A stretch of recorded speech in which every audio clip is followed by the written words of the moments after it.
Good morning, everybody. Good morning from the South Dade Chamber.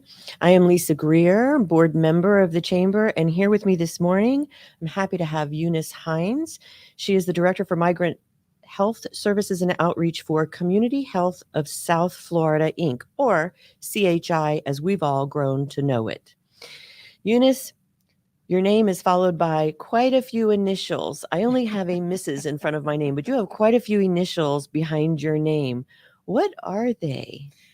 I am certified community health worker and a certified health coach. Excellent. Well, that's very impressive. And I know that Thank CHI you. is happy to have you with them. So thank you for your commitment to furthering not only your education, but your commitment to the communities that we serve. So looking at readily available information about CHI, CHI has been a household name for 50 years now, right? Correct. We What just a- celebrated anniversary last year. Excellent. What a great accomplishment. What a milestone, and one to hold with great pride. CHI's beginnings at the vision and determination of Ms. Doris Eisen, with her mission to ensure that available health care for those who couldn't gain close access in much needed areas. And what I saw was that has resulted in expansion over its 50 years to 11 centers and 35 school-based programs. Mm-hmm. There's locations as far south as Marathon, Florida, as far north as Coconut Grove in South Miami, correct me if I've missed any, and west to West Kendall near the Miami Executive Airport that we all know as Tamiami Airport, but Miami Executive Airport. So many awards I saw on CHI's website that were very impressive. HRSA, Department of Health and Human Services, did I get that right? Correct. Good. For being the top 25% health centers throughout the country, with recognition for exceeding national quality benchmarks. That's impressive. So I congratulate you on those. And when I looked at the services that are provided that were recognized with these awards, as they are compared to more than 13,000 other health centers around the country, I emphasize that again, the country, included things as like diabetes control, high blood pressure control, weight assessment and nutrition counseling for children and adults, intervention for smokers. And then CHI is also one of the one-stop shop service providers for primary care, OBGYN, dental. I didn't know that. Behavioral services. Behavioral services, vision, urgent care, pharmacy, radiology, lab services. There is so much going on in the CHI locations that I don't know if our communities actually know all this. So I'm so proud to be able to share this with our audience this morning. Absolutely. We do have 10 centers in Miami-Dade, 3 centers in Monroe County, and that covers Florida Keys, Key West, Marathon, and Tavernier. We do have out of the 10 centers in Miami-Dade, 1 is in Coconut Grove, which right now it's being reconstructed, expanded. Nice. So the patients that we usually would have seen in Coconut Grove, they're being seen in our South Miami area or center.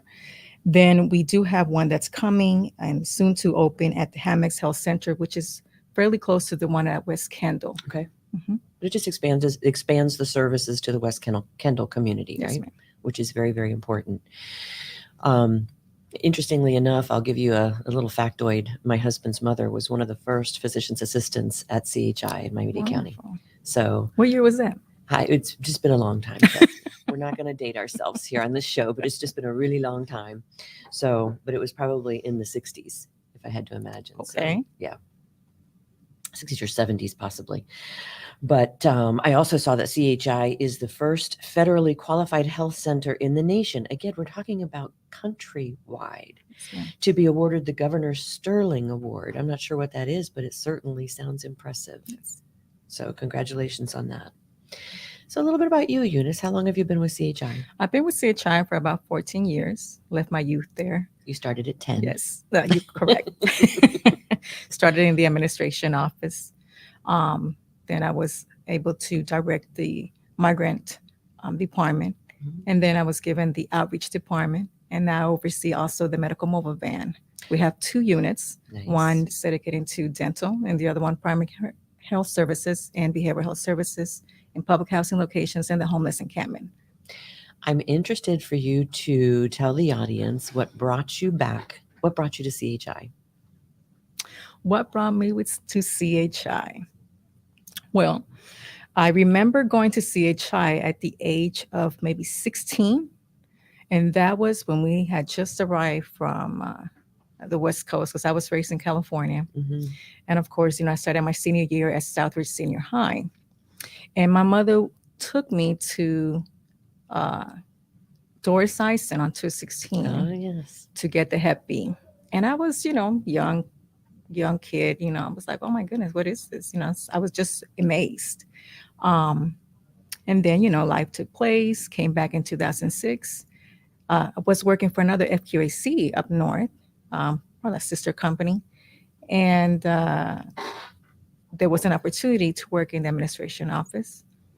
I applied, and here I am. 14 years later, you have spent most of your youth. And I loved it. I enjoyed it. Never wake up, thinking like, oh my God, I got to go to work. I really enjoy what I do, helping the community.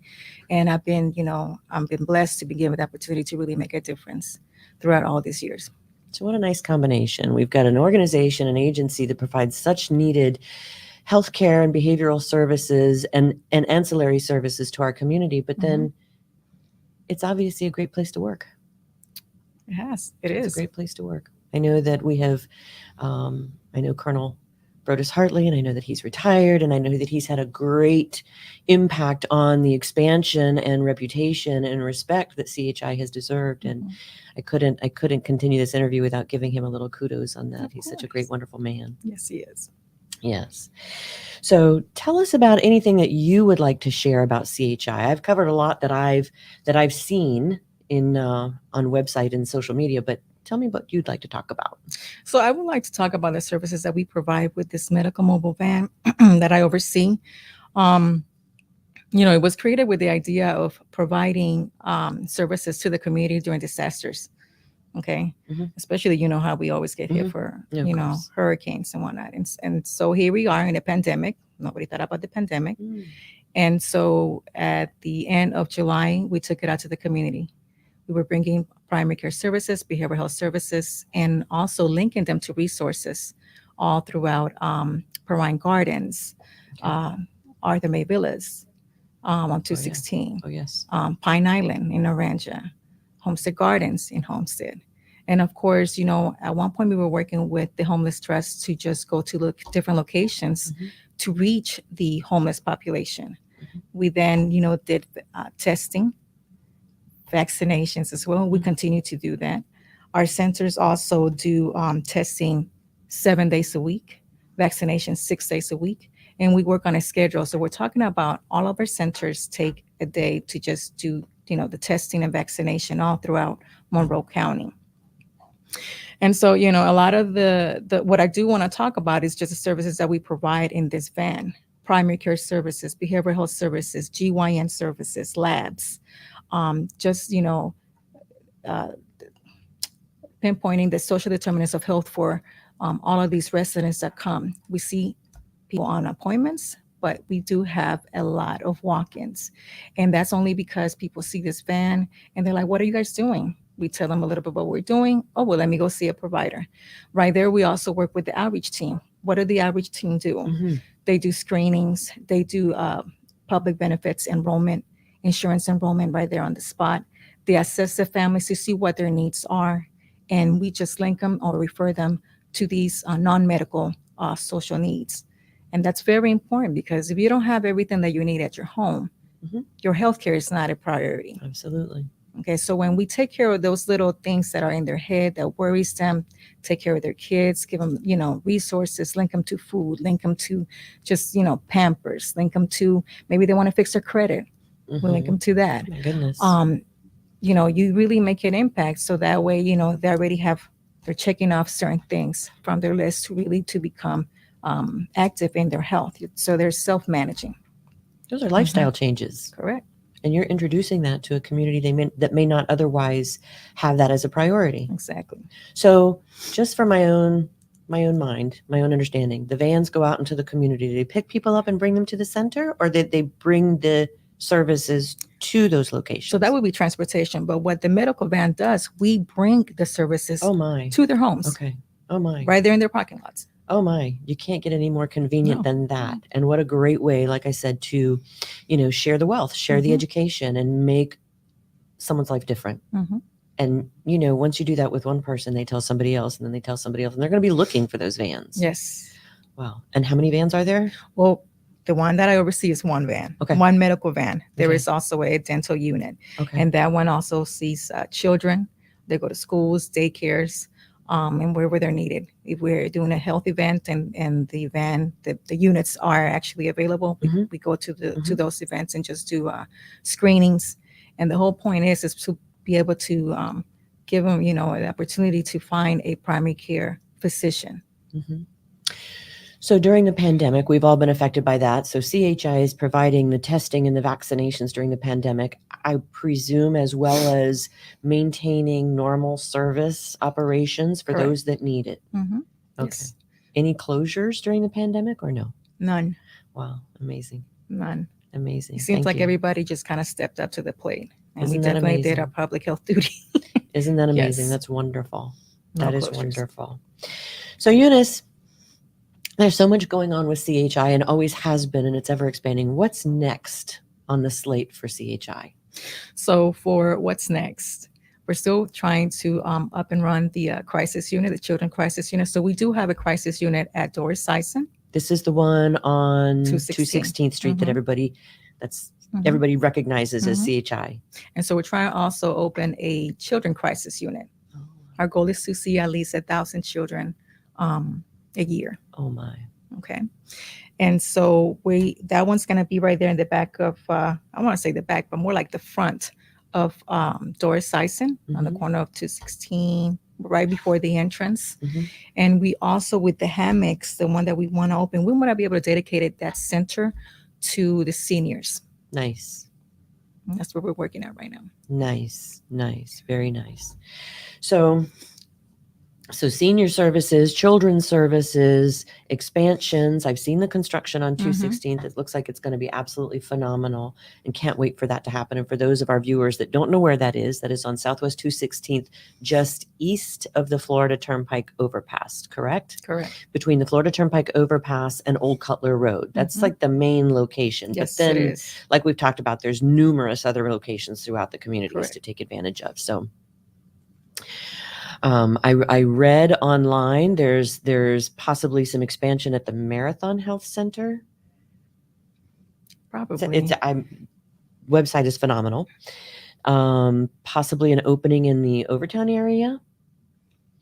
I have heard of that one too. Okay, excellent. And of course, I guess expansion of diabetes care. It said at the Dade Shoutout Center, which is on 216th Street, with new vehicle entrances, more than 400 parking spaces, and a deli. Yes. Right?